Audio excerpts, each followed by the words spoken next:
Seek to understand why you're doing the things you do. Go within or you'll go without. Thank you so much for joining me on my podcast now. Now I've been on your lovely podcast, which we'll talk about. You know, it's something that's, I know, close to both of our hearts of, you know, how change changes you. So thanks for coming on and sharing your change story. I'm really excited for people to hear about your journey of this particular change story that you're going to share with us. Before we get kind of in the realms of that, I would love for you to share with the lovely people listening a little bit about yourself, what it is you do, where you're from, that kind of thing. Yeah, sure. Thank you. And it's a pleasure. It's great space to be a part of and talk about some meaningful stuff. It's my favorite thing to do. And yeah, hello, lovely people. So my name's Chris Geisler, and I'm currently living in the northeast of England. I can see the sea right now, just out my window. So very much on the coast, not far from Newcastle. I was actually born in Worcestershire, but haven't lived there for a long time. Went to university in Leeds. That was my first kind of window outside of the city into a bigger city, and then traveled after that. And there's something before that, which I'm sure we'll cover, quite a big event. Traveled, went around, spent a lot of time in Southeast Asia and then Australia, New Zealand, and came back, lived in London for a while. And then I was ready to get a job at that point. So I then started to get into events management and found myself very hands-on, but also in the office working for a challenge events company, which was kind of set the sails for self-employment. It landed that for me, and then was all about self-leadership, and I was always curious, as my journey will allude to, about growth of the individual, self-development, curiosity, and what makes us human, I think, at the end of the day. And that all that kind of led me down to the wellness realms of how we really thrive as humans, and getting into yoga practices, traveling to India to study, and lots of other places. And that's really the main, I'd say, container that I'm in now, is all about helping, first of all, myself, but then helping others, serving myself to serve others in that space of how we can connect to ourselves to then connect to bigger things outside ourselves. So call myself a teacher of yoga and movement. There's just some big passions of mine. And also, well, we rent a camper van out, so that's part of what we do. Managed to convert that last year, and we run ecstatic dances. Me and my partner, we're very much into movement and connecting with the body, as I mentioned. But yeah, lots of other stuff really in and about that, which I'm sure we'll get into. But I do a myriad of things is the answer. Multi-passionate. Yes, multi-passionate, but all driven by this inner passion, which is really where we connected. And I was very blessed to be on your podcast. A few weeks ago. We were sat on the beach and enjoying the beautiful coastline and having those meaningful conversations. And that's obviously around the time that I came up with this idea of change stories. And I know outside of both of our podcasts, we've talked about our personal journeys and then helping other people on their change journeys too. And I think now more than ever, people are really bumping up against change because of this global pandemic, which I know we've touched on before. So to give people an idea, obviously when you think of change stories, you just think, well, I've been through maybe quite a lot of changes in my life. So I'm curious, why did you choose this particular change story?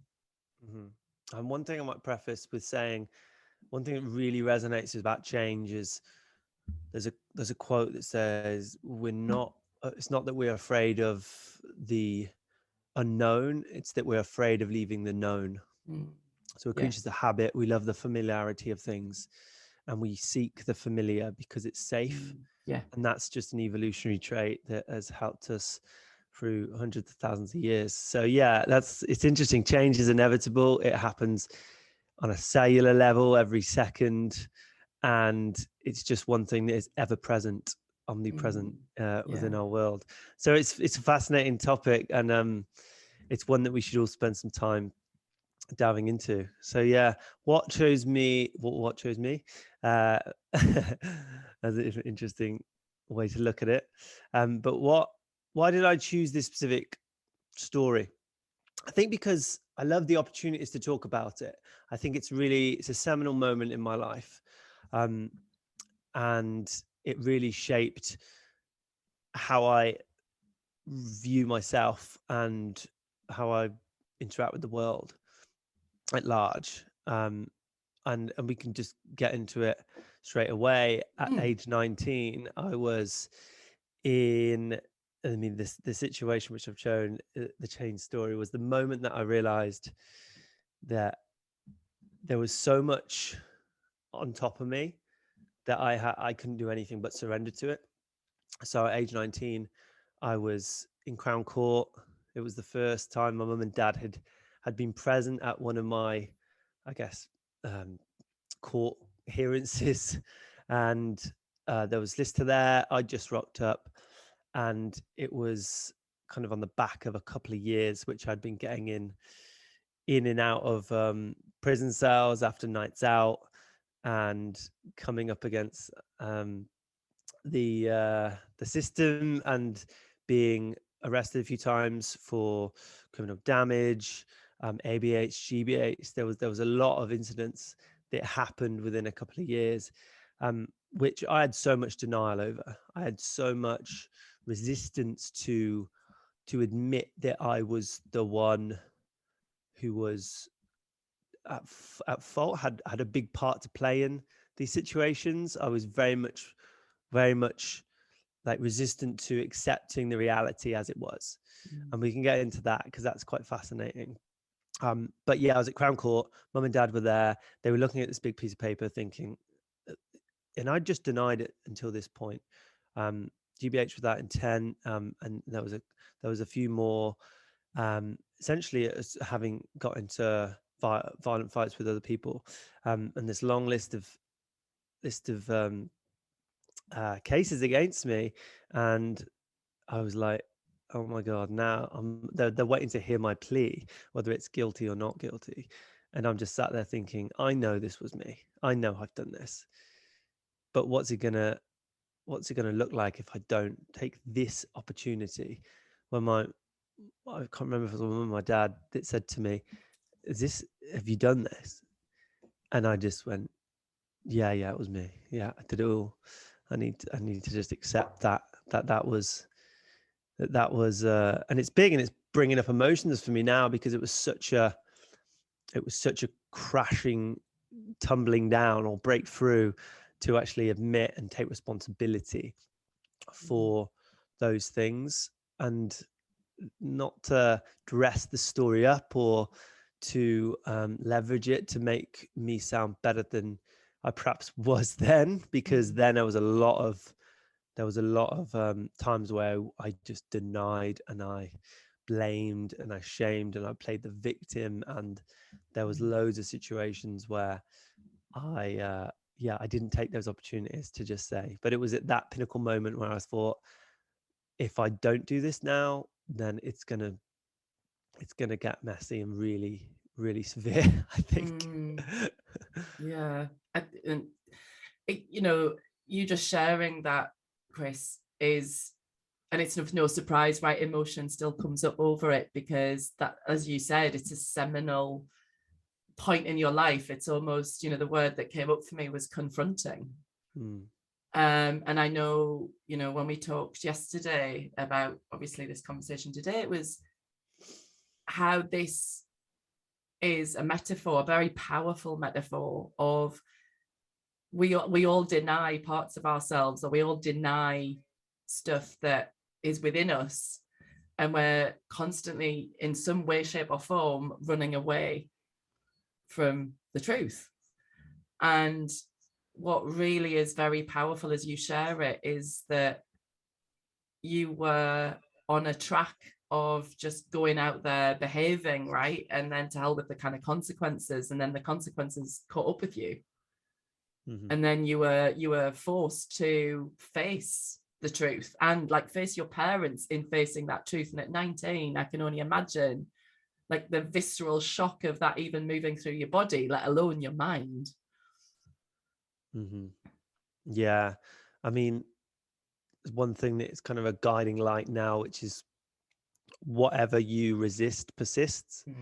So there was so much resistance within that part of my life, resistance to just accountability or just accepting that I was the one that had caused damage to, other people's families. It was like there was so much weight attached to it that owning up to it and being truthful to this I'd have faced judgment. I'd have faced, my own perception of other people's judgment.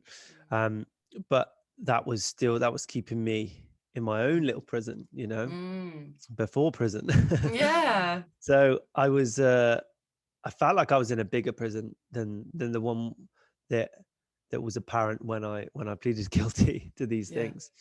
And not being truthful, it kept me, I guess in one way I thought it was keeping me safe, but it's just not even possible, because I clearly wasn't safe. Because if I felt safe, I'd be truthful. We need to feel safe to be truthful, and maybe there's reasons for that. It's a big part of the story to be willing and open to be vulnerable, and that is something that that wasn't ever a value of mine, or I was always trying to save face. I was always trying to like a kind of gain validation from friends and escape that feeling of being judged, or being what would my parents think if I did these things.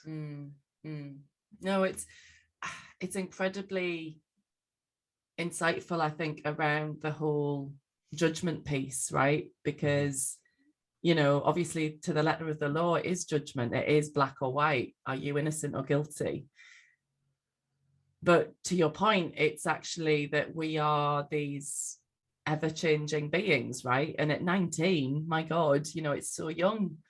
I think as well, I wonder, we've talked about before, there's a huge percentage of our behavior that comes from our unconscious. So it's almost like this was moving from unconscious to conscious, i.e. hidden, to then in full view. And you spoke about you took the opportunity to own up and to change the pattern that was forming. And I just think that's it's almost like this day of reckoning, isn't it? This reclamation of, right, this is the truth now. Because you mentioned before that, sliding doors moment, your life could have looked very different to the one that has unfolded, right? Yeah, absolutely. I mean, I could have been in denial right now. I could have led my life like that. I've got away with something, like what we perceive as getting away, and not getting caught. I feel like we sometimes, not having kids myself, but sometimes we teach kids that it's okay to do something if as long as you don't get caught. And it's an interesting look in it. What are we teaching children? That it's not about the context of why something is preferable a choice over the other, because at the end of the day, everything's just a choice. We label them good or bad, but at the end of the day, you have choices, and things come of that. There are better choices than others. It's like morality. What's moral for someone else may not be moral for the next person. So knowing that good and bad, and this has come from lots of insights, lots of reflection, lots of deep diving into, I guess, that overarching what makes us human. but like understanding, and I've always had this understanding that I was never a bad person. And that's kind of, that saw me through this.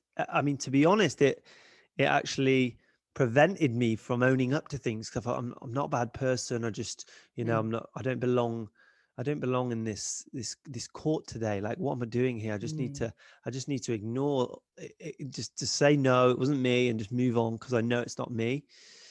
And that's interesting, because knowing that that wasn't a bad person, it didn't mean that the context there was, well, certain things you have done have not been very good choices. They've not been, and to understand why is further to the point, of what was generating this yeah, what was behavior. generating it. Look, rather than having an overview of, right, what's happened here, what has caused this to happen. We generally look at symptoms and never causes, and it's a big thing that I understand now, that it's never why we've done something, it's what's happened to us, as we talked about. It's what has happened to lead to this. Like, why do you feel like, well, first of all, why are you lashing out when you're drinking lots of alcohol? Yes. Like, surely that's something that's more important than locking me up for 14 months. It was really powerful insight into the system, and how we as a society, as a culture, take care of or try and heal or punish or discipline people. Because going into prison, you never get taught how to not go back in. You're not taught much in there. You do time and then you come out. It was very, like, I learned my lesson before I went in, put it that way. Just through the visceral facing of the truth, in that you had to accept that I've made choices which has led to these consequences. Just being truthful, feeling safe. Like, my mum and dad, they've always, I was thinking about this, they have always stuck with me. Like, they've of course made mistakes, like every single human. They've done the best with what they've had, but the tools of what they had. Now, knowing what I know about developmental trauma, if you're crying and it's not allowed, then that can cause trauma. It can cause things. Like, understanding my experience as a child and being raised, and then look at my parents' experience of how they were raised, and have they looked at some of the things and healed some of the things that didn't allow them to express as children. And understanding that timeline, it kind of comes down to this amazing overview of, like, us as humans, and that why we do the things we do. And looking at through that lens over, you've been sent to prison, the labels, the limiting labels. I mean, you mentioned yourself, it's almost this, again, black and white, this bit of paper that condemns you. I mean, I remember you saying when you were standing in court, and there were you expressing that, well, okay, yes, I accept, like, it's happening. And then that they were almost judging all of you from really just a few occurrences. And that's not all of you as a person.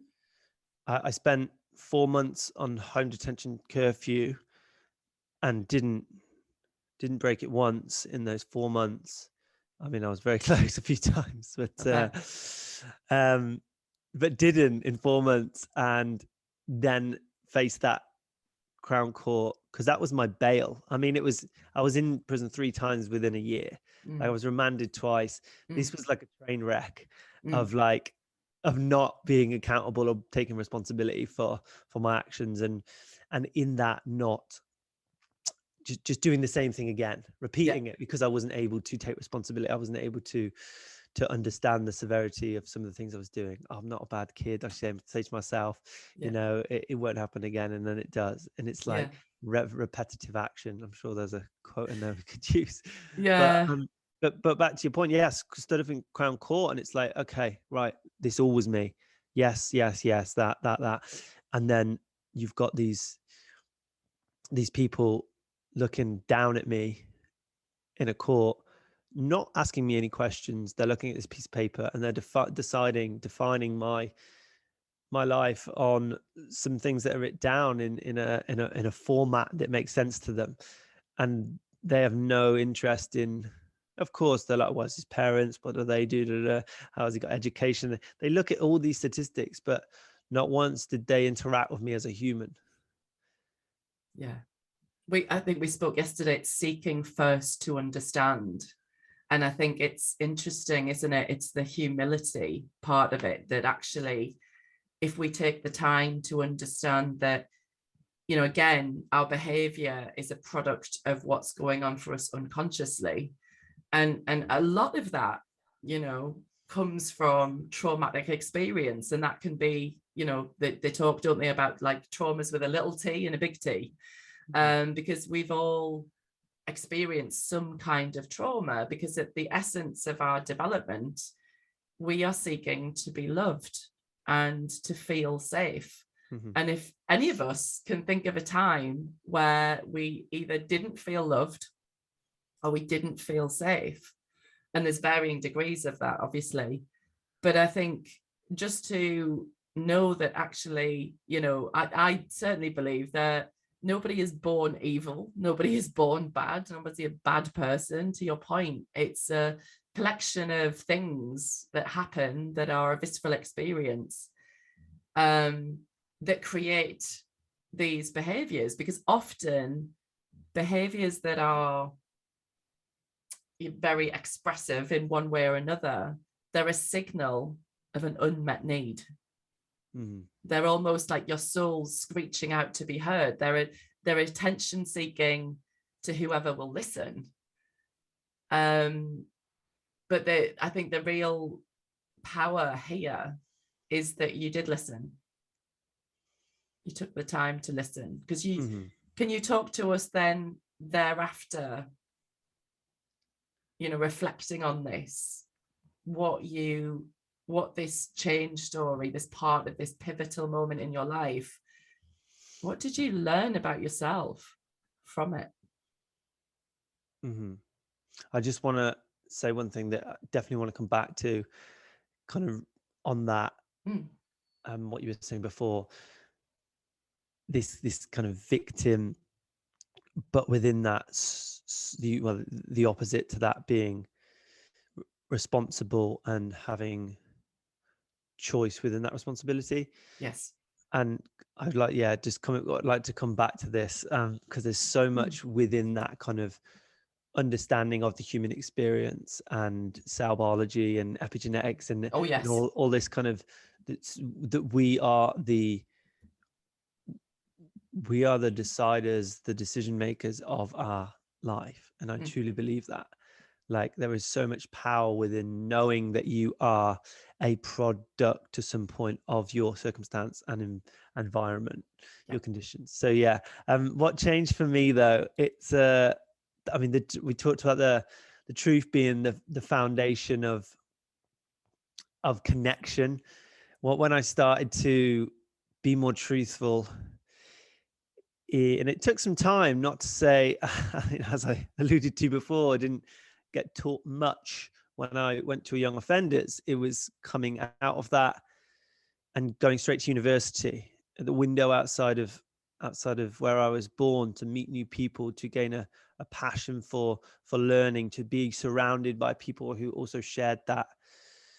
And I learned that being truthful to myself was definitely like a big foundation. Like, as we talked about, embracing vulnerability, and yeah, just tuning into more so what was truth for me. Like, there are many different angles and sides to truth. What's true for someone else might not be true for you, but true for me, like, what is true for me, everyone will know what is true for them. And of course, you might have some issues deciding things, but essentially what is true for you when it's shouting out at you, saying like something is very black and white as you've done this and you need to be truthful about it. Like that saw me through, and it really did develop my character somewhat.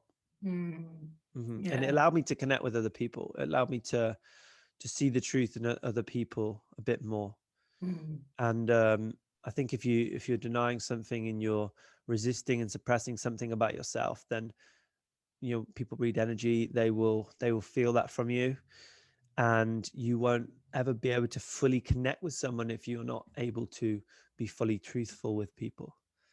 Yeah, no, I love that. And to circle back to kind of what you were saying before about on a cellular level, we talked at the top of this that we're a bunch of cells. We're trillions of tiny cells all vibrating at different frequencies. And when we think about the suppression part and the weight of holding that down, because we need to, and I think this is true of our human experience, we perceive that we need to fit in, because on a biological level, if we don't fit in, then we're left out, and that can mean death to us. Ultimately, tribal goes back to the beginnings of man, right? It's built in our central nervous system that if we don't feel like we fit in, then it can mean death for us. So it can produce all of these other behaviors that we're searching for that love.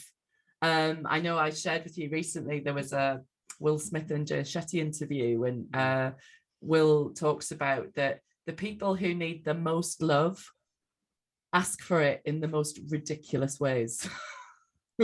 And I think that that's true. And this is part of the seeking first to understand piece, that actually the behavior, it's often a cry out for help, in a way, but then it's about that, to your point, that responsibility, that accountability for, I'm willing to open up, to be vulnerable, and to learn about myself at a deeper level.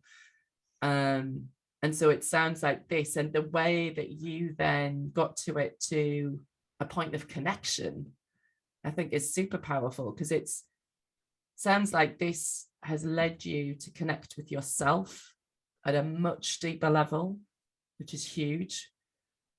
And then in doing so has opened up the possibility to connect with others also on a deep level.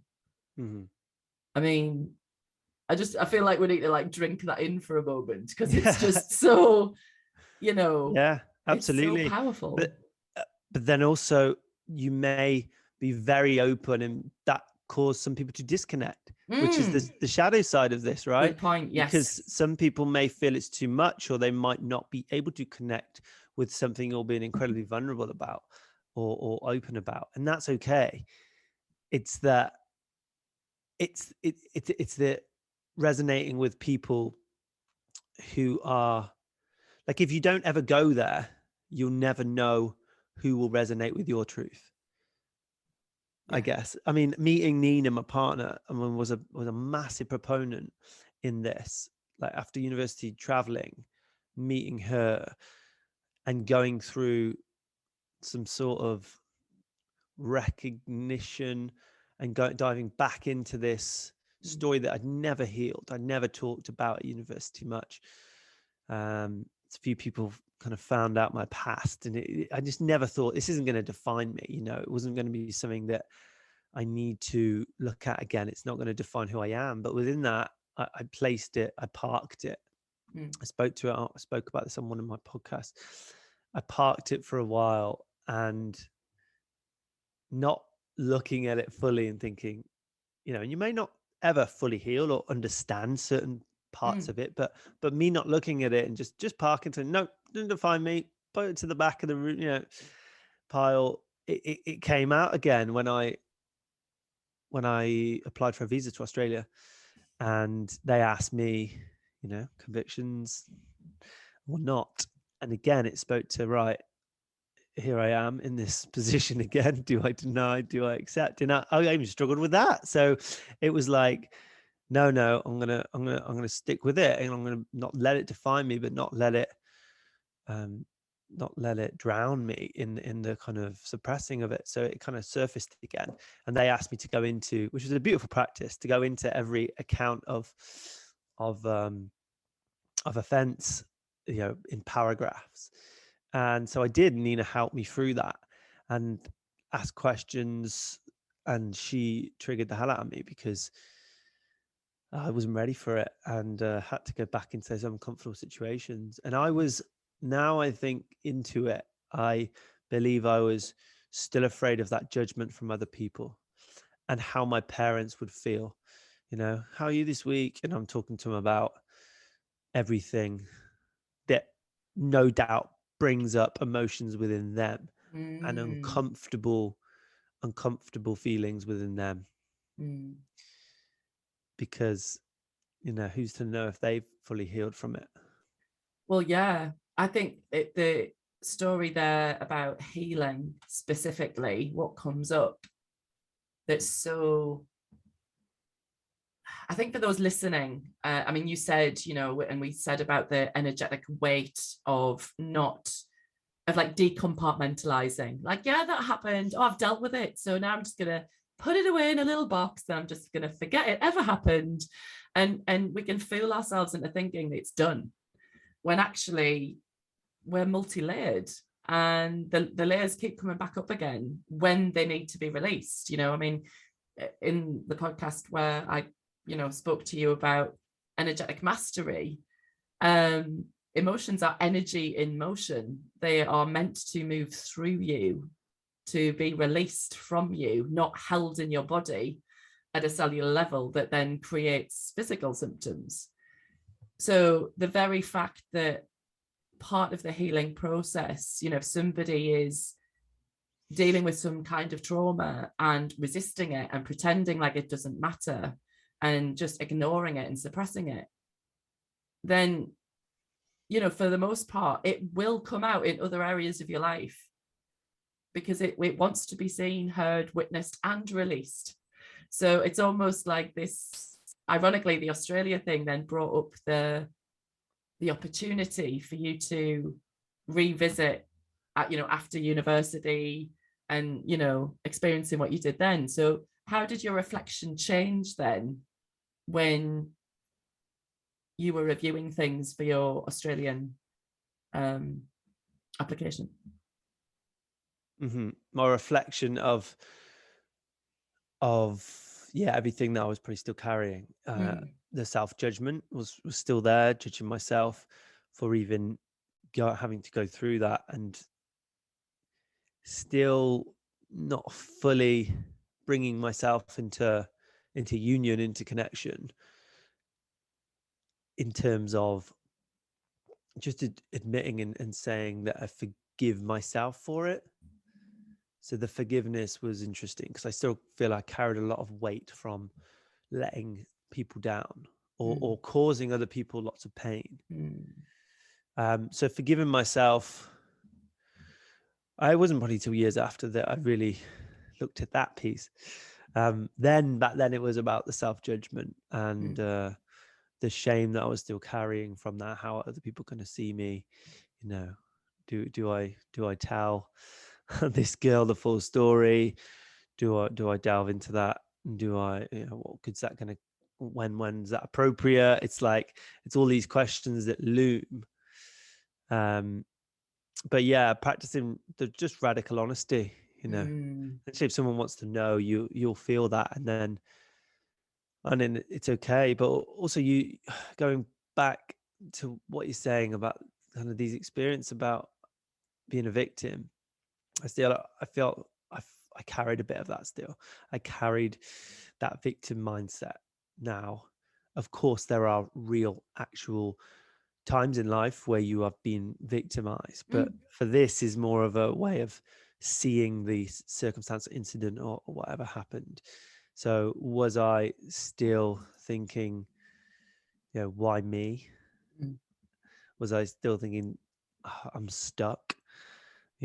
Stuck, can't, I'm a victim to this piece of paper that, well, I'm in a men's group and we were doing some work on a victim last night, And it's so powerful because we all dip into this. This is, it can be our stress response. It can be, as you've done at your energy leadership assessment with me, we dip into this, and you speak about it kind of probably better, but we dip into this mode of feeling like we are the victim. In certain situations, you know, you're making me do this, or I'm feeling this way because of, you know, this record that I've got, and that's the reason. If the record wasn't there, then I wouldn't feel this way. Yeah. When generally the way you're feeling is actually a result of your own perspective on certain matters. Yeah, it's huge. And I think we all, to your point, we all experience a lens of victimhood, feeling like life is against us, feeling like life happens to us. You know, it's so unfair. Why me? You know, it's this state of powerlessness. And I think, to your point, and I can only imagine and guess that many people within the justice system will then inherit that label and then embody that label of I am a bad person, which is so dangerous because nobody is a bad person. Everyone is, you know, should be given the chance to grow from the experience. And I think it's, I also, what came up for me when you were describing, and I remember, you know, when I started reading a lot of Brené Brown stuff, you know, the difference between shame and guilt. You know, guilt is I did a bad thing. Shame is I am a bad person. And I think guilt can very quickly grow into shame if we don't do the work to heal and don't take responsibility for, well, it did happen. I did do those things, but it does not define me. I always have an opportunity to actually take that and grow from it. And I think, you know, we can use that, right, as a metaphor for, because we've all made mistakes on loads of different levels, right? There's nobody out there that's this like perfect human being walking this planet. It just doesn't exist. And I think in some people's minds, they think it does. And I think there's a huge amount of, you know, you talk about self-judgment there. What's been your journey in accepting yourself more, and how has that helped you turn down the volume on this harsh self-judgment? That's a very powerful question. What you just said there about life is happening to you, or is it happening for you? That's a powerful piece. And that's like a guiding principle in my mind. Life is always happening for you. So it's what you do to kind of leverage that situation and use it to your advantage, because everything can be seen in a beautiful light. You win or you learn, right? What have I done to work on my self-acceptance?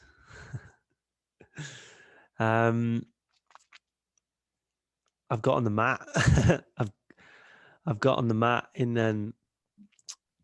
in yoga terms. That means, you know, rolling out your piece of rubber.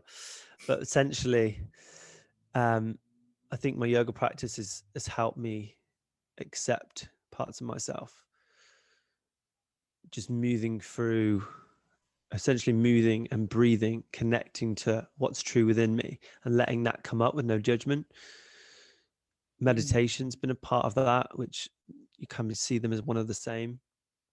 Just creating moments of stillness to see what comes up, see what emotions rise. I feel like the perspective that I've gained from listening and learning from lots of different people, you know, whether that's books, people in life, but learning from, I don't want to say successful, but let's say wise people and how they see the world. I feel like I've taken good perspective from a lot of useful people, and in that developed certain tools, practices to allow me to accept what comes up without judgment. and that's essentially what meditation is. You're sat and you're not attaching to those thoughts. You're distancing yourself from your thoughts, because you are not your thoughts, and you never will be. It's fascinating that Eastern wisdom that is so popular now. It's so relevant in our culture.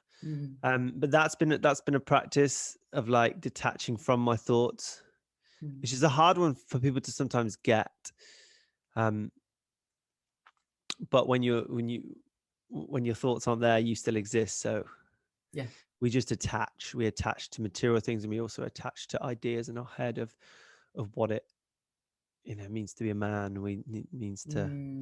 Means to be someone, or yeah, other ways in which there are so many other ways in which I've practiced self-acceptance. Again, to bring my partner, she's taught me a lot about truth and authenticity, which comes with that self-acceptance. I think journaling, writing, and just letting your consciousness come out, and again, see what comes up through that. That's beautiful. Thank you so much for sharing that. I think that's going to help so many people, because often, the people that I work with in a coaching capacity have come off the back of some huge change, and they've got all of these feelings on all of this stuff, and it's like, okay, now what? how do I navigate through this? And I think what I love about what you said and shared, Chris, is that this is a practice. As much as we go to the gym to exercise a muscle, we practice yoga, we practice asanas in yoga and movement.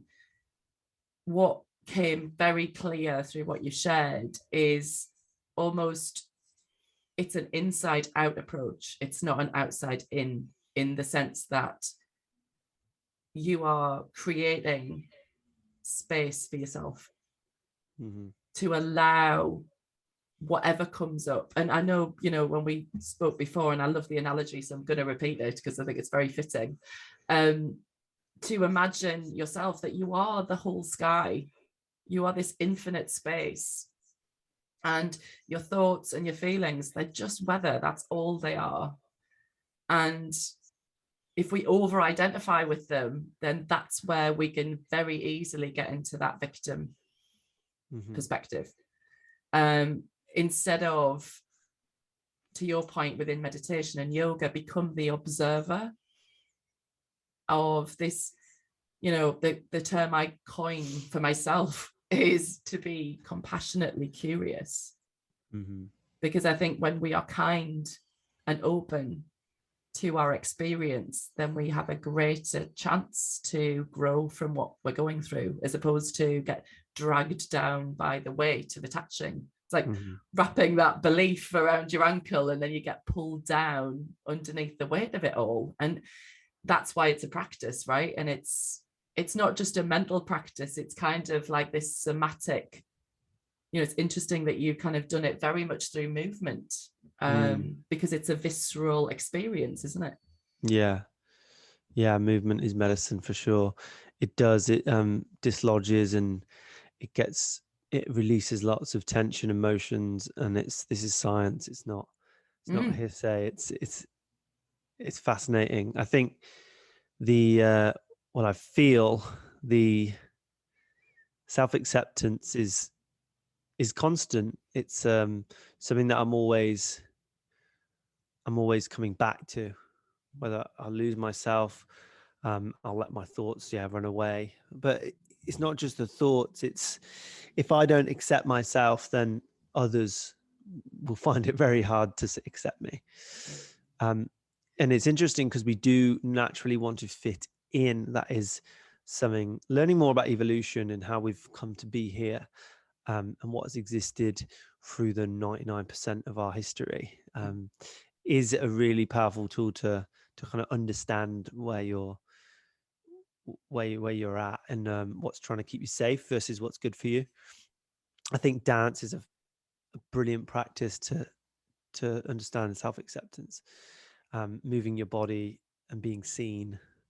And just putting yourself out there and just letting it be and just surrendering to that is a great way to accept parts of yourself. Yeah, no, I think the other thing that came up for me when you said that is the difference, and again, it's a Brené Brown thing, but the difference between fitting in and belonging. That fitting in is abandoning part of who you are in order to be accepted by another, as opposed to belonging is actually the opposite, which is more about being true to yourself, being your most authentic self, even if that means that you don't fit in.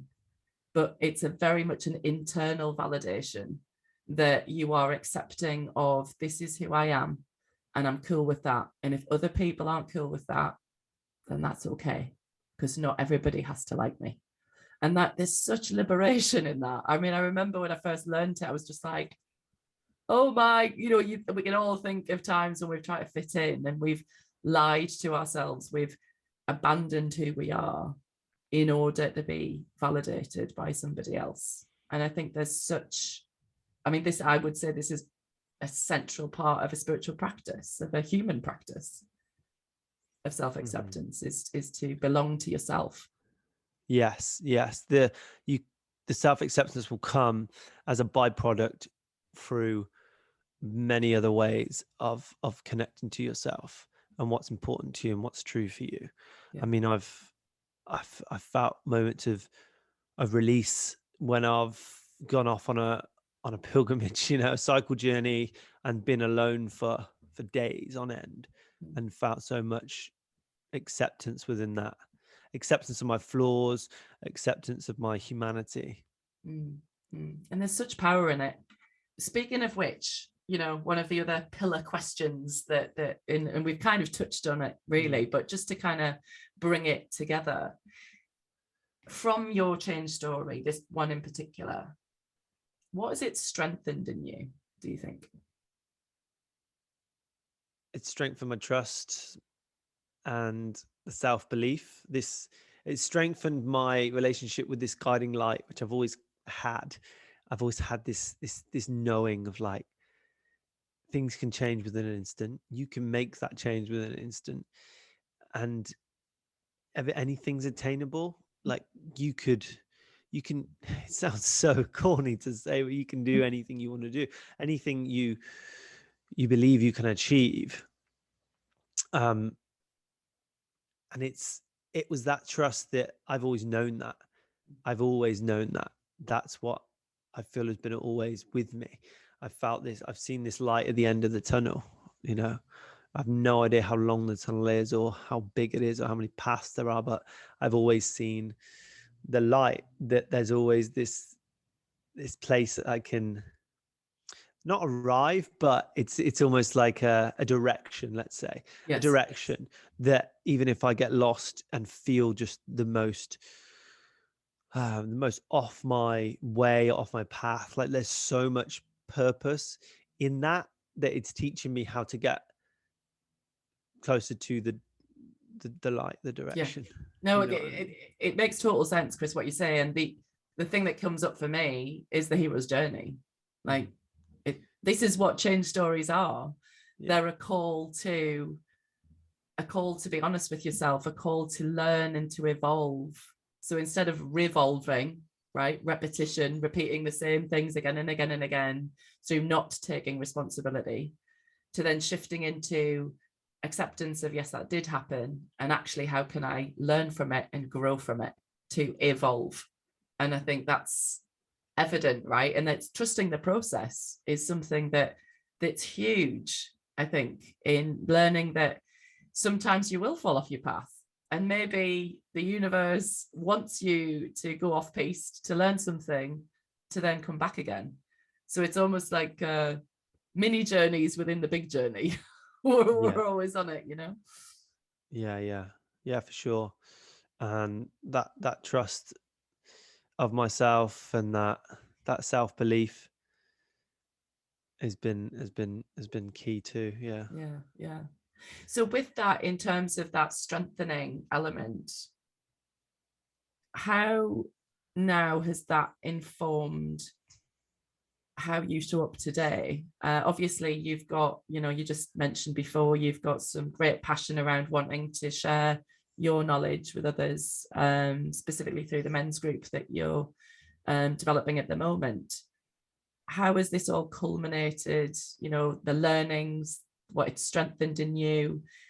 What has that now led you to do and to show up being?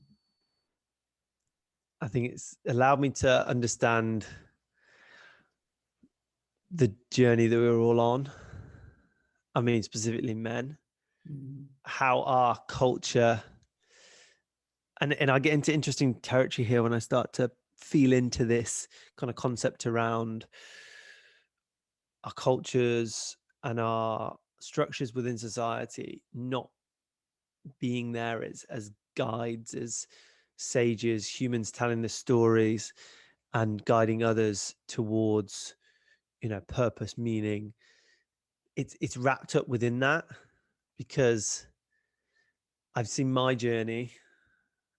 I've been a big part of it, and going back through the years, I look at that through, okay, how was I developing my maturation over my younger years to my being a man? I felt like I had to go off on crazy big adventures to kind of really seek rites of passage and really seek uncomfortable situations to return to the place and know it for the first time, kind of thing. It's to return and to be richer in experience. But I guess what I'm really saying is it's allowed me to look at our society and cultures at large and tune into what is keeping people stuck, what is disempowering us as men, as individuals, and what just isn't serving us. There's little structure in place to give that transition to support. I mean, they're there, but it's certainly not mainstream to go from boyhood to manhood. That's a big part of it, I feel. We lack that in our culture. We lack guides. We lack emotional intelligence. And I don't want to point fingers and I don't want to blame. No. That's the interesting territory, because it's not about blaming or seeing, if that was the case, then this wouldn't happen. But we've got to have a certain element of understanding, like, what is not serving us as individuals, and what we know is needed. So yeah, I don't know if you want to ask the question in a different way to bring up some more stuff. No, I mean, I think what comes up is it's cause and effect, isn't it? And I think it's interesting to see the trajectory of this change story for you personally, and actually what it's then now led you to, which is just this huge amount of wisdom through your own visceral experience, but also the willingness to understand, how can we improve this? How can we not repeat the same mistakes? I mean, you said yourself, when people are put into prison or correctional facilities, how much of the work that's getting done in there is actually helping, prisoners, helping inmates actually go within and actually take that time of reflection, as opposed to, keeping them disconnected from themselves. And obviously, yes, people have got to be ready to do the work, but what better environment, in a way, or what better time than actually everything else is cut out of your life and you've got this space. But that can only happen with some guides, to your point, and some tools and some availability to help hold that space for people to understand that actually they are infinitely powerful and their needs haven't been met, and they can change it around. They've got the power to change that. So I guess, it's very clear, and I know we've spoken about before, Chris, you this has culminated and fed your mission from a very deep level, and it's palpable, when we've had lots of conversations, it's very clear, and I think you're very clear on this is what you're driven to do. This is your direction. Yeah, it makes me feel, it fills me up, it doesn't drain me. I've always resonated with self-actualization or self-improvement, however you want to label it. Basically, and growing yourself is the best thing you can do for your culture, for your tribe. Yeah. And know thyself, Jesus. That's like one of the one of the fundamental things. Seek to understand, and then you'll be understood. Like that speaks to me. It's seek to understand yourself. Seek to understand why you're doing the things you do. Go within, or you'll go without. Oh, mic drop. Yeah. That was powerful. Well, no, it's something else you said that I wrote down just as a thing around, that orchestrating your own healing by, and it kind of goes actually to the very top of the first thing that you said when we started talking, which is that we are afraid to leave the known. We're afraid to go into discomfort because this bit of kit is wired to have us survive. And I think, one of my other favorite quotes that I've shared before is, the treasure you seek is in the cave you fear to enter. And I think we fear to go into the depths of our unconscious mind because we're afraid of what might come up.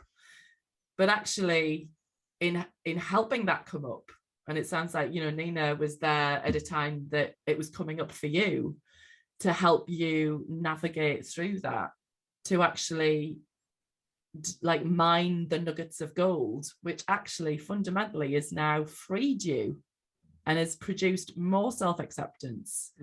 And really has then helped you, what comes up for me, like healed people heal people, like because you've done the work and are doing the work to grow. Yeah, there was this really cheesy story the other day, like Instagram story, and it said, I asked for strength, God gave me challenging situations.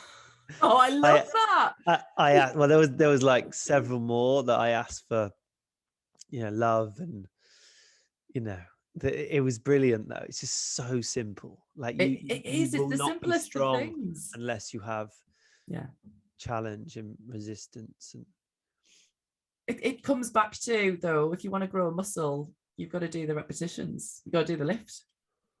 It doesn't just come to you. Like, you've kind of got to do the work. And so I think a lot of people, like I say, I guess if let me ask you this, if you would ask people to have one takeaway from our conversation today, I mean, there's so many, but like the top one, which one would you pick? Go within or go without. I love that. I love that too. So true. It's that, I think, and it's investing in yourself, investing in that exploration I don't believe that any of us are broken and need to be fixed, but I do believe that with greater understanding and greater awareness, that's where more peace can be accessed. Yeah, it's the awareness. It's the raising your. I mean, we again, language, it's so limiting, but we categorize all these things like consciousness, like a high level of thinking, like awareness. In the modern day, it's so important. You unfortunately will be dictated to. You'll be sold things. You'll be manipulated. That is just the times we're living in, and it's so important to recognize that. Use Instagram or it will use you. Like these things there are in the modern day situations that will be using you, and that's just what we have. And it's so important for people to do that and just be aware. And of course we all have our flaws, and so do I. I mean, it's not a preachy statement, but to me that's the truth. It's so important to be aware of what's internal and what is outside also. No, I love that. I feel like we've I love our conversations, Chris. I've loved this has been another very special one. So thank you again for sharing. You're gonna say it didn't record, and then I'm gonna have to do another yeah, excuse. just like happened to yours. But well, if it didn't, then it didn't, right? We're just open to it. But I'm hoping it did, because it was such a pleasure to, have you just, really openly share, and be vulnerable. Just as we bring this beautiful conversation to a close, if people wanted to reach out to you, because I know you've got very exciting plans in process at the moment about your men's group and other things. You keep leaking to the world. No. Planting seeds. No, but would you like to if people want to get in touch with you, right? If people who listened to this and thought, my God, this resonates so much. Yeah, I mean, yes, unfortunately, I'm not in a position right now to talk in depth about what I have coming up. However, I will say that I do use Instagram. I'm on there, send me a message and I will respond.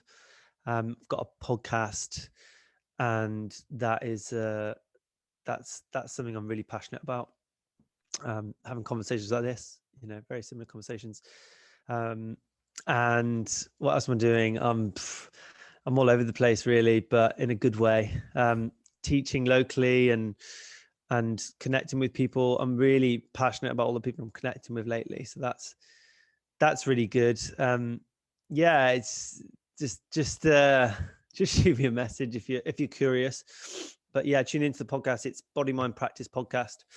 But yeah, I mean, my overarching principles that I take a lot from a guy called Tony Riddle, bit of a mentor. He's definitely need to mention him when I talk about kind of all the stuff I'm passionate about, because it's connecting people with the biological norms and not the social norms. It's getting your shoes off. It's climbing trees. It's reconnecting with the endorphins. It's getting in the sea, getting in cold waters, reconnecting to breath. All these things that we can do that are free, simple, and life is generally more enriching when you shed the layers and shed the things that we've been told we need. So it's the way I'll try and live my life is getting rid of the things rather than gaining the things, kind of like a minimalist approach to life. It's a bit more like sitting on the ground and getting rid of the chair and just reconnecting to those kind of normal human norms over anything else. But yeah, lots of exciting stuff to come, I'm sure. I like what you said as well, endorphins. I love that. Go outside, get some fresh air, get some vitamin D. Well, thank you again. And I'm sure people will want to contact you, and I'm sure that, I know that, if there's any men listening out there that want to be part of a conscious community to actually do this kind of work, then Chris is your man. Thank you, Christina. You're very welcome.